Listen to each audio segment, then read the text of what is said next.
Je m'appelle Olivier Roca, je suis le CEO de Voxcracy, donc une start-up qui a été créée il y a à peu près 5 ans. Cette start-up développe des instruments de décision collective pour les organisations. Et initialement, notre projet se cantonnait à la création de ces instruments. Il se trouve qu'il y a 8 mois, j'ai rencontré Laurent Leloup, qui est le directeur de Chainaeum, au cours d'une conférence qu'il a donnée à l'EDEC. Et Laurent a été le premier vecteur de réflexion sur notre projet blockchain. Je l'ai rencontré à plusieurs reprises, mais nous étions très hésitants au départ pour nous lancer dans la blockchain, puisque nous avions déjà le projet assez consistant sur les systèmes de décision collective.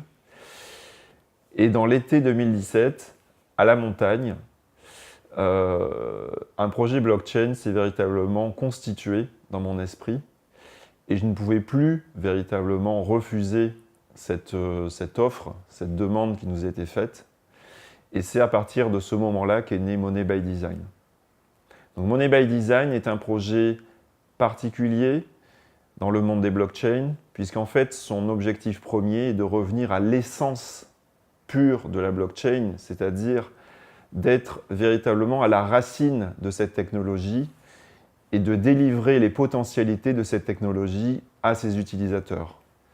Nous avions constaté depuis plusieurs mois des dérives dans le monde de la blockchain, dérives inévitables qui étaient liées à des développements dans des directions non souhaitables, notamment des directions spéculatives, des directions également dans des positionnements vis-à-vis des institutions qui n'étaient pas souhaitables, puisqu'en fait beaucoup d'acteurs de la blockchain aujourd'hui se positionnent contre les institutions. Et Money by Design a été véritablement animé par l'objectif d'apporter finalement une réforme, d'être un petit peu le réformateur de la blockchain, comme l'avait été à l'époque Luther et Calvin vis-à-vis du christianisme. Et nous avons véritablement engagé un projet qui se veut être refondateur et structurant dans l'univers des blockchains. Donc qu'est-ce que Money by Design? Money by Design, en premier lieu, c'est la volonté d'apporter la blockchain aux institutions qui en sont totalement dépourvues et qui n'arrivent pas à rentrer aujourd'hui dans le monde de la blockchain, avec tous les risques que cela peut comporter au niveau juridique, sociétal, économique et politique. Et Money by Design se veut être le pont entre le monde de la blockchain et le monde des institutions. Ça, c'est un premier point qui est extrêmement important. Le deuxième point, c'est que pour servir ce projet, nous avons conçu une blockchain totalement nouvelle, basée sur une architecture qui n'est plus distributive comme l'ont été Ether ou Bitcoin, mais sur une architecture décentralisée qui va permettre aux institutions de mettre en place des procédures de contrôle et des règles prudentielles de compliance qui leur permettront réellement de développer leurs activités et leurs projets au sein de la blockchain.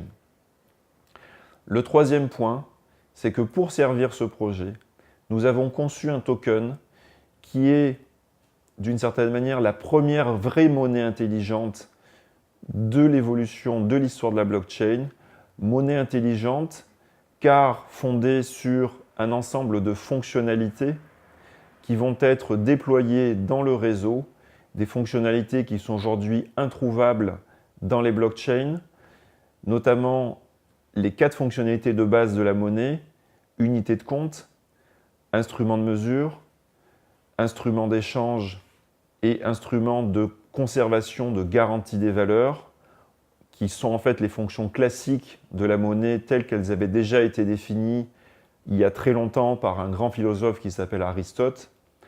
À ces 4 fonctionnalités de base, nous avons ajouté 3 fonctionnalités qui nous paraissent absolument indispensables et qui répondent à des besoins non résolus aujourd'hui dans la blockchain. La fonction de production qui va permettre d'authentifier des actifs et de les monétiser via des émissions de tokens. Une fonction réglementaire qui va permettre enfin aux blockchains de se déployer dans un univers légal et structuré. Et enfin, une fonctionnalité très importante, le vote, qui va permettre de doter la blockchain d'un véritable instrument de gouvernance et qui va lui permettre de se propulser grâce aux communautés d'utilisateurs dans de vrais schémas d'évolution bénéfiques, positifs et qui auront été réellement validés par l'ensemble des communautés et des utilisateurs.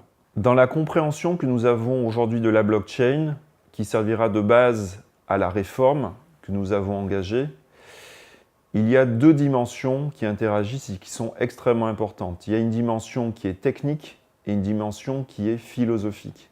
Notre compréhension s'établit sur l'idée que la blockchain n'est pas uniquement une technologie, ce n'est pas uniquement un système de transaction entre blocs, c'est également un véritable système philosophique opérationnel.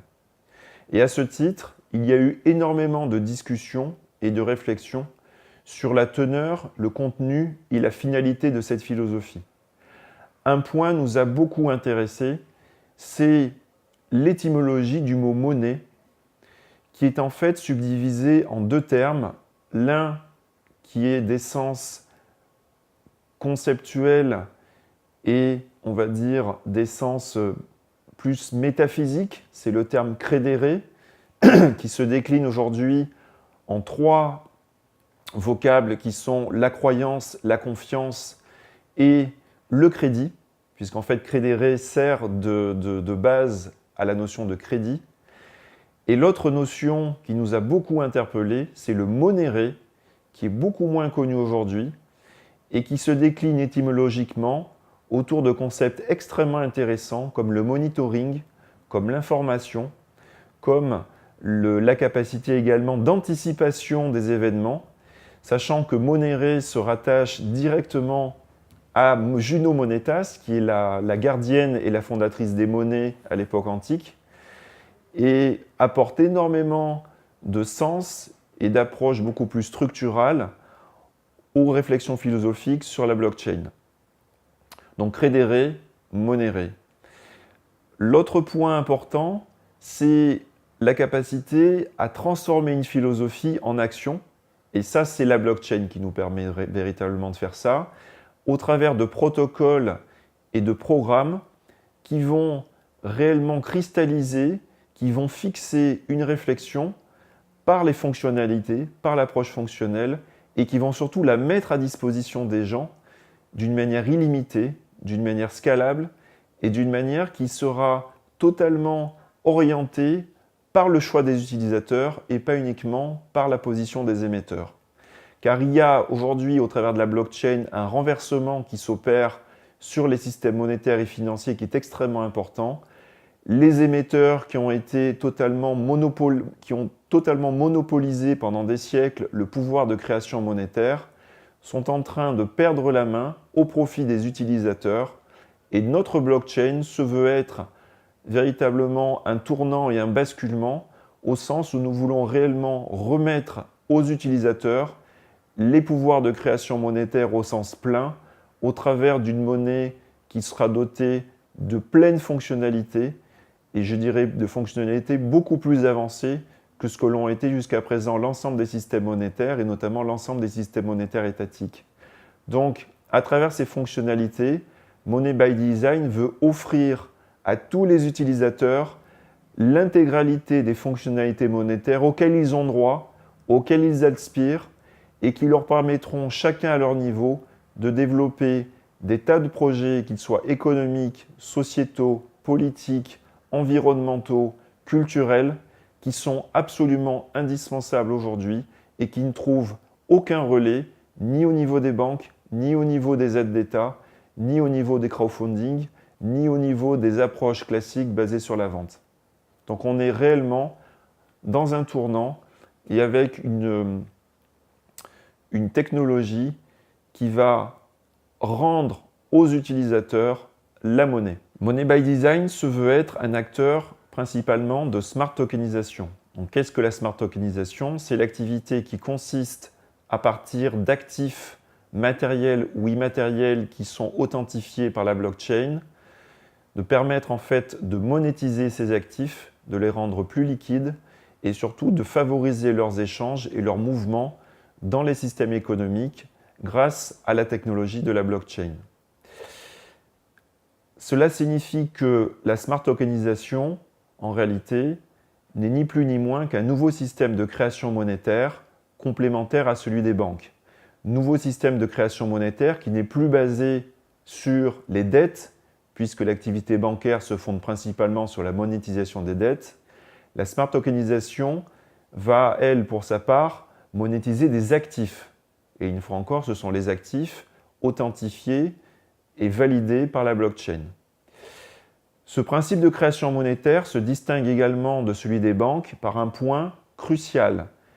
Pour créer de la monnaie, les banques doivent multiplier la monnaie. C'est le point fondamental et c'est ce qui fait que les systèmes bancaires et étatiques sont fondamentalement des systèmes inflationnistes et non maîtrisables.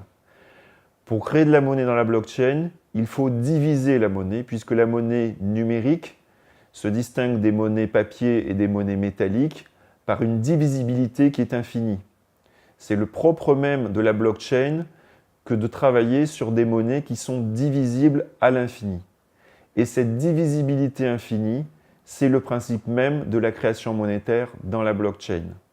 Cela signifie que nous avons, au travers de cette activité de smart tokenisation, un nouvel instrument de régulation macroéconomique qui va être extrêmement important dans les prochaines années, qui peut être en fait un instrument complémentaire à celui des politiques de taux d'intérêt qui sont menées par les banques centrales, et pour permettre aux opérateurs économiques et notamment aux institutions de bien comprendre et de bien appréhender ces nouveaux instruments, nous allons présenter dans les semaines qui y viennent la blockchain Money by Design à l'AMF et ensuite à Washington, au FMI et à la Banque mondiale au travers de 2 séminaires organisés par ces grandes institutions pour Money by Design.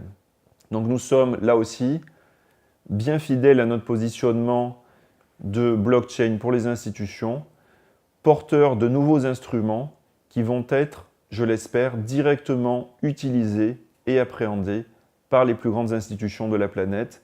Et c'est ça aussi la force de Money by Design. Toute blockchain est servie par un token. Et la blockchain Money by Design ne fait pas exception.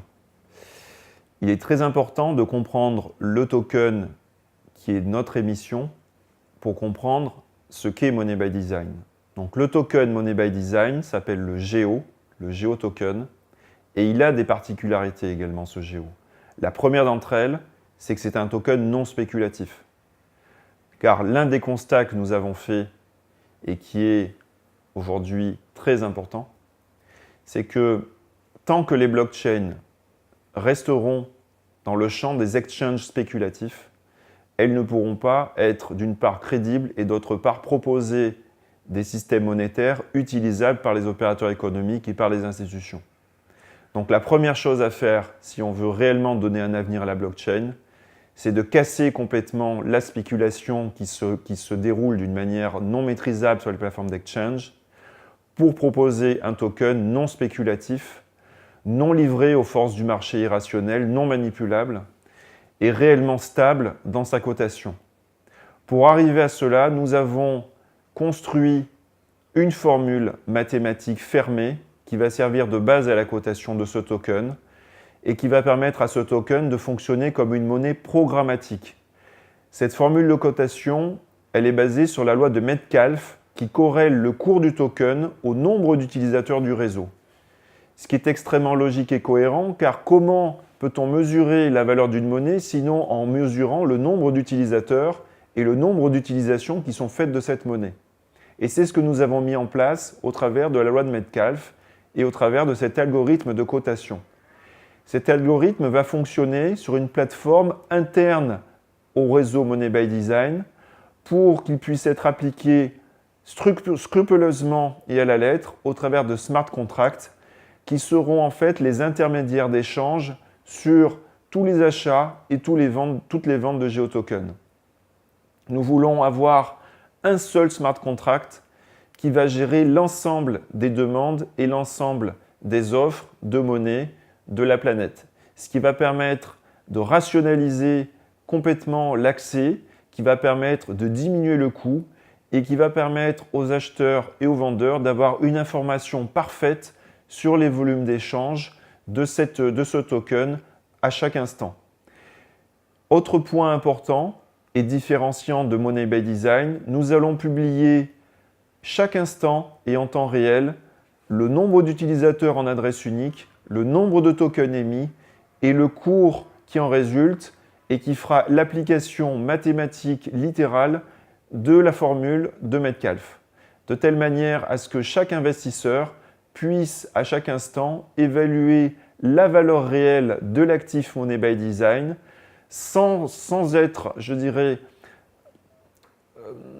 sans être perturbé par des mouvements de cours spéculatifs supérieurs ou inférieurs qui viendraient brouiller la véritable analyse de la valeur du réseau, c'est-à-dire du nombre de ses utilisateurs et de l'intensité des utilisations. En gros, pour résumer, la cotation du token Money by Design se fonde sur deux éléments d'analyse. Un élément économique qui est fondé sur le nombre de fonctionnalités du token et un élément social basé sur le nombre d'utilisateurs du token. La combinaison de ces deux formules étant l'algorithme de cotation fermé que nous ferons fonctionner sur notre réseau Money by Design.